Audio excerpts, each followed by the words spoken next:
Que dit la Bible sur la manière de gérer et maîtriser ses émotions?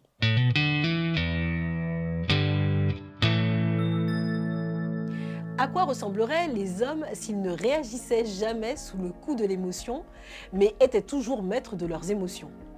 Peut-être seraient-ils des robots réagissant à chaque situation d'une manière logique, sans la moindre émotion. Pourtant, Dieu nous a créés à son image et la Bible nous révèle qu'il a lui-même des émotions et que c'est pour cela qu'il nous a créés comme capables d'émotions. Nous ressentons l'amour, la joie, le bonheur, la culpabilité, la colère, la déception, la crainte, etc. Certaines émotions sont agréables, d'autres non. Certaines sont fondées sur la vérité, d'autres sont trompeuses et fondées sur de fausses prémices.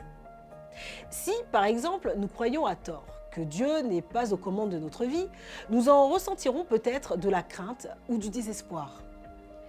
Quoi qu'il en soit, nos émotions sont bien réelles et influencent fortement notre vie. Elles peuvent être de bons indicateurs de ce qui se passe dans notre cœur.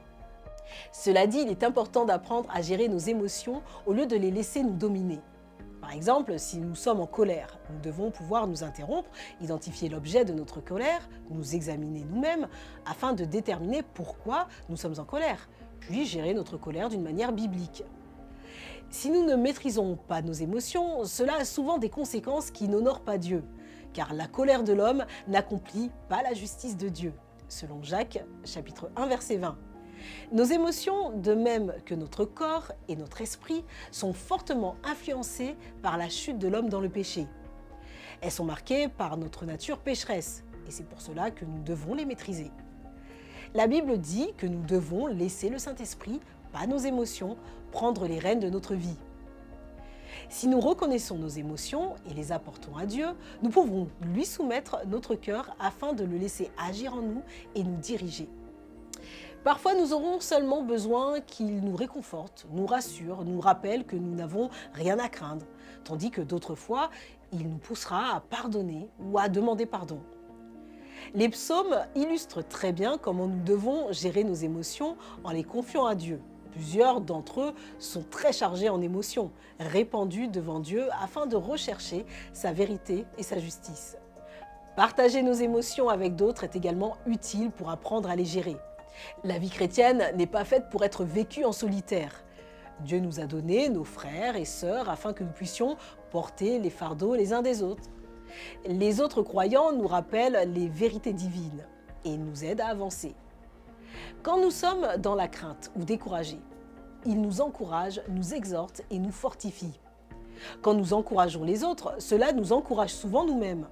De même, quand nous sommes heureux, notre joie augmente généralement en la partageant.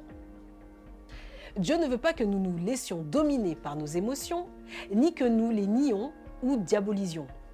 Nous devons le remercier de nous les avoir données et les gérer comme un don venant de lui. Nous apprenons à gérer nos émotions en avançant avec Dieu et en étant transformés par le renouvellement de l'intelligence et par la puissance du Saint-Esprit qui produit en nous le contrôle de nous-mêmes. Nous devons appliquer quotidiennement les principes bibliques, vouloir grandir dans la connaissance de Dieu et passer du temps à méditer ses attributs. Nous devons chercher à mieux connaître Dieu et lui ouvrir notre cœur par la prière. La communion fraternelle est un autre élément important de notre croissance spirituelle. En cheminant avec nos frères et sœurs, nous nous aidons les uns les autres à grandir dans la foi et dans la maturité émotionnelle.